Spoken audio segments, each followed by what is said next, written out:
How to turn off the passcode on your iPhone. In this tutorial, I'll show you how to turn off the passcode on your iPhone. Keep in mind that disabling your passcode makes your device less secure. Anyone who gets access to your iPhone will be able to unlock it without entering a passcode or using Face ID, so only continue if you're sure. First, open the Settings app on your iPhone.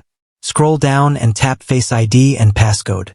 If you don't see this option, go to Screen Time, then tap Content and Privacy Restrictions.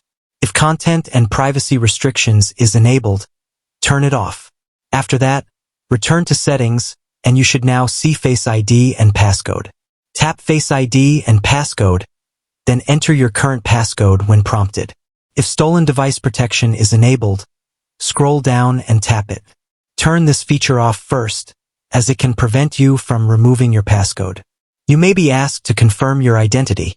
Next, go back to the previous screen and tap Reset Face ID to remove your saved Face ID data. Now scroll down and tap Turn Passcode Off. Your iPhone will warn you that turning off the passcode also disables certain security features, including Apple Pay protection and hidden apps. If you're sure, tap Turn Off. Finally, enter your Apple account password to verify your identity. You may also be asked to enter your current iPhone passcode one last time. Once verified, the passcode will be completely removed from your iPhone. That's it.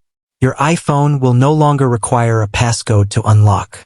If you found this tutorial helpful, don't forget to like the video, subscribe for more iPhone tips, and leave a comment if you have any questions.